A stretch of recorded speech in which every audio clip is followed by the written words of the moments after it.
Tsutomu Miyazaki, también conocido como el asesino de la niña pequeña, Drácula y el asesino otaku, fue un asesino en serie japonés. Entre agosto de 1988 y junio de 1989, Miyazaki secuestró y asesinó a 4 niñas de entre 4 y 7 años de edad. Sus crímenes involucraron comportamientos patológicos como abuso sexual, necrofilia, canibalismo y preservación de partes de cadáveres como trofeo. Terminando con la introducción, comencemos.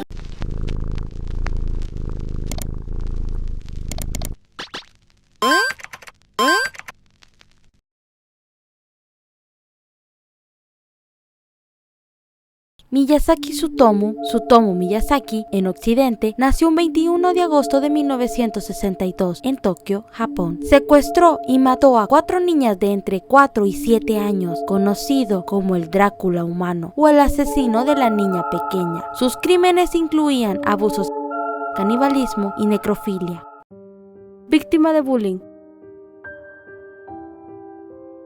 Miyazaki Tsutomu nació de manera prematura, hecho que ocasionó que sus muñecas no llegaran a desarrollarse del todo. Esta deformidad hizo que sufriera bullying en la escuela y se acomplejase hasta el punto de recluirse en sí mismo. Un niño inteligente pero solitario y aislado, que ya en aquella época empezó a mostrar señas de alejamiento de la realidad, como confesaba en su diario. Este alejamiento empezó a verse en el abandono progresivo de los estudios, donde una vez destacó como el más brillante de su clase, y su refugio en la lectura voraz de cómics. Una familia que fomentó su aislamiento. En los 80, Tsutomu Miyazaki tuvo que desistir de su sueño de ingresar en la prestigiosa Universidad de Meiji, una nueva frustración de lo que culparía a su deformidad. Aún así, no se dio totalmente por vencido y se graduó en fotografía técnica y entró a trabajar en una imprenta al tiempo que volvía a la casa de sus padres. Es entonces cuando más relevancia cobra su contexto familiar. La familia Miyazaki era la propietaria de uno de los rotativos más influyentes de Tokio, por lo que gozaba de un alto estatus en la sociedad. Lejos de facilitar la vida de Tsutomu, contribuyó a su aislamiento. La idiosincrasia de la sociedad japonesa, de relaciones personales más frías y distantes, la adicción de sus padres al trabajo y el rechazo de su hermana aumentaron el sentimiento de abandono que sufría el joven. Otra de las frustraciones de Tsutomu era la sexual. Su temprano aislamiento, unido a un complejo de inferioridad sexual, lo llevó a generar una inmensa inseguridad, como declararon compañeros suyos de instituto, inseguridad que terminó haciendo que gradualmente se interesara por el porno y más tarde el porno infantil. El detonante, la muerte de su abuelo.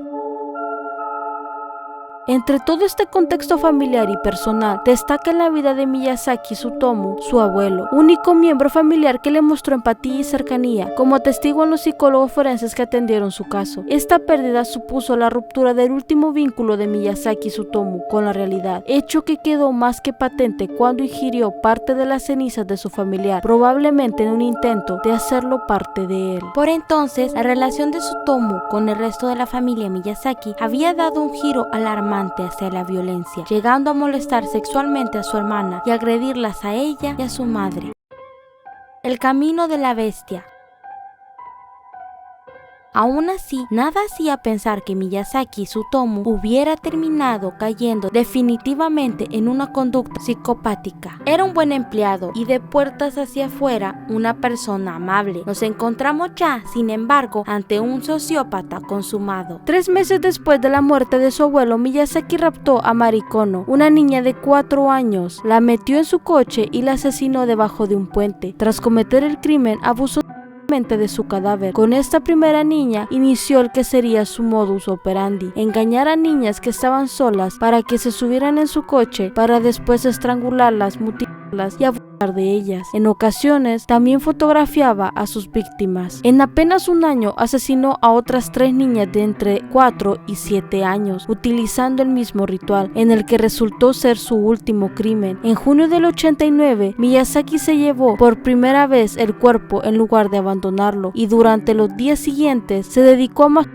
y grabarlo en video. Cuando el olor se hizo más intenso, el asesino cortó la cabeza y las manos de la niña, bebió su sangre, de ahí el apodo Drácula, y comió parte de una de sus manos. Por miedo a ser arrestado, Miyazaki finalmente decidió quemar todo rastro. Durante la investigación se descubrió que todas las familias de las víctimas tenían algo en común. Habían recibido llamadas telefónicas en las que nadie contestaba al otro lado de la línea. El padre de una de las niñas además recibió una caja con restos humanos calcinados, 10 dientes de leche y parte de la ropa de su hija. Años después, un grupo de psiquiatras determinaría que este asesino sufría un desorden de personalidad múltiple y esquizofrenia paranoide. Aunque era perfectamente consciente de la gravedad de sus crímenes, Miyazaki era un psicópata emocional, caracterizado por su inseguridad y baja autoestima, cuyos actos criminales castigaban y acababan con sus víctimas, además de saciar su apetito sexual. En un intento de borrar su propia imagen de niño, una imagen traumática con la que seguía obsesionado años más tarde. Ejecutado en la horca. La policía japonesa estaba alerta de la desaparición de las niñas, aunque en un principio no se hallaba conexión entre las desapariciones. El 23 de julio de 1989 fue arrestado tras haber intentado asesinar a 2 hermanas. La mayor consiguió escapar y avisar a su padre, quien al llegar al lugar se enfrentó a él. Miyazaki Tsutomu escapó, pero la policía le capturó minutos más tarde. Miyazaki, que confesó los crímenes, fue sentenciado a pena de muerte en la horca. Poco después de su captura, su padre, que no quiso hacerse cargo del pago de su defensa legal, se suicidó arrojándose a un río en 1994 y Tsutomu fue ejecutado en el 2008. Simplemente agradecerles por llegar hasta acá. Si te gustaría que tocáramos algún otro caso, no dudes en comentarlo. Gracias.